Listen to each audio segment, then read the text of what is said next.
ठीक है, इतने बड़े भगवान धर्मराज युधिष्ठिर ने जब यज्ञ किया तो बताओ भगवान ने यज्ञ में सेवा कौन सी ली थी? हैं? सुनो, भगवान कृष्ण धर्मराज युधिष्ठिर ने यज्ञ किया, यज्ञ में सब ब्राह्मण भक्त जन आते और सबको पत्तलों में पंगत लगती। पंगत समझते हैं आप लोग? लाइन लगा के बैठना, पत्तल सामने आती है, दोना पत्तल, सबको पूरी साग खीर परोसी जाती है। तो भगवान कृष्ण ने सेवा ली कि जो भक्त जन भोजन करेंगे तो करने के बाद उनकी पत्तल मैं उठाऊंगा। मतलब भगवान है हमारे श्री कृष्ण और सेवा क्या कर रहे हैं? आपकी जूठी पत्तल उठा रहे हैं, इतना। और सेवा क्या कर रहे हैं? आपकी जूठी पत्तल उठा रहे हैं। इतना सरल कौन हो सकता है? आजकल आप 4 पैसे पा जाएं तो बड़े का अभिमान इतना आ जाता है कि नहीं जी मैं ये छोटा काम क्यों करूं, ये करने आई हूं या आया हूं। ये दास अनिरुद्ध, हम भी भगवान किसी रास्ते पर चलते हैं और गौरी गोपाल में आपने देखा होगा सब भक्त लोग भोजन करते हैं ना, और उनकी जूठी थालियां, कभी मुझे फुर्सत मिलती है तो मैं जाके थालियां धुलने लग जाता हूं, भक्तों की थालियां, क्योंकि हमारे भगवान ने ये संस्कार दिए। उत्तर भारत में माला ऐसा होता है, बोलो हाँ, लेकिन दक्षिण भारत में माला ऐसा नहीं होता। कैसा होता है मैं बता रहा हूं। ये दक्षिण भारत का माला ऐसा होता है। ये आपने देखा होगा तिरुपति बालाजी को माला कैसे पहनाते हैं। दक्षिण के मंदिरों में भगवान को इस तरह का माला, ये नीचे से जुड़ा नहीं होता। तो गोदाम्बा छोटी सी थी और ये परंपरा कब से चालू हुई उसका कारण मैं आपको बता रहा हूं कि गोदाम्बा मैया जो है वो अपने पिता को माला हार बनाती देखती तो वो भी पुष्प लाती और अपने हाथ से भगवान को माला बनाती। और बेचारी छोटी सी बच्ची थी वो, तो उनको गांठ लगाने नहीं आए। उनको माला में गांठ लगानी, छोटी बच्ची ये गांठ लगानी कहाँ आएगी? गांठ लगाने नहीं आए तो उन्होंने गांठ नहीं लगाई, वो गांठ नहीं लगाई और ऐसी माला ले गई और भाव से वो भगवान को अर्पित करने लग गई। अब धीरे धीरे क्या हुआ, उनके पिताजी इन्हीं से कहने लगे कि काम करो, तू ही माला बना, तू ही माला बना। और जब ये माला बनाए तो भगवान अच्छे से धारण करें। एक दिन रंगनाथ जी माला धारण नहीं कर रहे थे, बार बार गिरा दे। पुजारी जी बोले प्रभु क्या हुआ? भगवान बोले कि आज गोदा ने माला नहीं बनाए।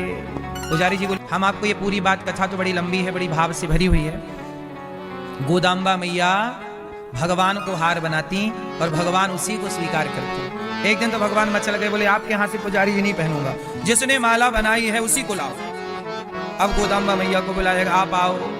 छोटी सी थी तो भगवान को माला उन्होंने जब पहनाया तो भगवान ने अपना सिर आगे कर दिया। प्रत्यक्ष रूप में माला भगवान ने पहनी और वो प्रेम में ऐसी विह्वल हो गई कि भगवान के सिर आगे करने की इस पावन छवि को जब देखा तो उनका हृदय पिघल गया और वो भगवान में ही समाहित हो गई। तो भगवान के वो छोटी सी भगवान में समाहित हो गई। आज भी भगवान की पूजा में उनकी पूजा होती है। तो आज भी ये माला खोल के ऐसे रखने की परंपरा श्री संप्रदाय में, ये दास अनिरुद्ध जो परंपरा से उसमें ऐसे माला पहना जाता है, मतलब ऐसी पहन लिया जाता है। भगवान ऐसी पहनते हैं, लंबी होती है पांव तक, बड़ी। मन्नार भगवान, तो भगवान की ऐसी बहुत सारी कथाएं हैं। और एक और कथा है संपत भगवान की। दक्षिण में एक मंदिर है संपत, उन्होंने क्या किया, सारे मंदिर तोड़ दिए और जो मूर्तियां थी उठा उठा के ले गए। अच्छा, राजा दिल्ली का एक राजा था, वो सारी मूर्तियां तोड़ के ले गया। तो संपत भगवान की एक मूर्ति उसने अपने मंदिरों में, मतलब स्टोर रूम में ऐसे फेंक दी। वो कहां सम्मान करे, मूर्ति का फेंक दी। तो एक दिन ना वो मुगल राजा की बेटी वहां पर चली गई और उसने देखा संपत भगवान को। तो संपत भगवान को जब देखा तो संपत भगवान बहुत सुंदर थे, तो वो लड़की को ना संपत भगवान से प्रेम हो गया। मुसलमान की लड़की, ये सच्ची कथा है, भक्तमाला में ये कथा आप पढ़ सकते हैं। तो संपत भगवान को देखकर ना वो मुसलमान की लड़की को प्यार हो गया, भगवान से प्रेम हो गया। अब वो रोज जाती भगवान के पास बैठी रहती। देखो प्रेम तो प्रेम है, बैठी रहती, कभी भगवान को देखती, कभी श्रृंगार करती, कभी कुछ करती। एक दिन क्या हुआ कि संपत भगवान ने पहचान लिया कि ये तो संपत भगवान ये है, पहचान बता दी। अब वो भगवान को लेके चले तो वो मुसलमान की जो राजा की लड़की थी ना वो रोने लग गई, बोले नहीं हमारे भगवान हमें दे दो। अब राजा की लड़की बोली कि ये मेरे हैं, रामानंद स्वामी जी बोली ये मेरे हैं। तो राजा ने दरबार में भगवान को रख दिया बीच में, एक तरफ बिठा दिया रामानुज स्वामी जी को, रामानुजाचार्य जी को, और दूसरी तरफ बिठा दिया उस मुसलमान ने अपनी लड़की को। कहा तुम दोनों बुलाओ भगवान को, भगवान जिसकी ओर आ जाएंगे ये भगवान उसके। अब वो रामानुज स्वामी जी, रामानुजाचार्य जी मंत्र पढ़ने लग गए। भगवान से कहा आपने सपने में बोला था आओ, मैं आ गया, चलो आओ मेरी जल्दी गोद में बैठो, आओ आओ। अब भगवान नहीं आए, भगवान भी कम कौतुकी हैं, छलिया हैं, ये नहीं आए, भगवान नहीं आ रहे हैं। अरे तो भगवान नहीं आए तो क्या हुआ?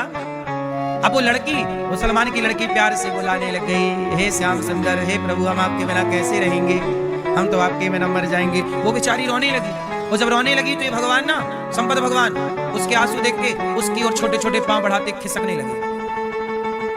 और जब खिसकने लगे तो रामानुजाचार्य स्वामी जी ने डांटा, रुको, जब उसी की तरफ जाना था तो काहे सपने में आए थे? बुला लिया कि आओ लेने के लिए, हम आ गए तो वहां भाग रहे हो, बड़े झूठे हो तुम। जब तुम्हें वहीं रहना था तो तुम तो उसी के पास थे, हमें काहे बुलाए? और देखो वो तो मुसलमान की बेटी है, मांस खाती होगी, वो मांस खाने वाली गौ मांस भी खाती होगी, वो तुम उसकी तरफ जा रहे हो। और हम तुम्हारी इतनी पूजा करते हैं, तुम्हारे लिए सब परिवार छोड़े बैठे हैं, डंडा लिए घूमते रहते हैं, त्रिदंड, तुम्हें सम्मान नहीं करना, मैं तोड़ दे रहा हूं तुम्हारा दंड। और जैसे ही रामानुज स्वामी जी ने अपना वो देखो उनके कंधे पे डंडा है, त्रिदंड। उन्होंने जब अपना, आपने देखा होगा ना सन्यासी लोग त्रिदंड लिए रहते हैं, दंड, दंडी स्वामी, त्रिदंड। जब रामानुज स्वामी जी ने कहा कि हमने सारी जिंदगी वेद के रास्ते पर चलकर गुजारी है और आज आप उसकी तरफ जा रहे हो, तोड़ देंगे दंड। जैसी दंड तोड़ने का कहा तो संपत भगवान दौड़ करके रामानुज स्वामी जी की गोद में आकर के बैठ गए, रामानुजाचार्य जी की गोद में आके बैठ गए। और जब गोद में आके बैठे तो वो मुसलमान की जो लड़की थी, अच्छा उसके अंदर तो भक्ति थी, उसके अंदर क्या थी? रामानुजाचार्य जी ने ये कहा कि भगवान ये तो लड़की चलो भक्ति में आपको बुला रही है, जब तक ये जिंदा है तब तक तो ठीक है, लेकिन ये मर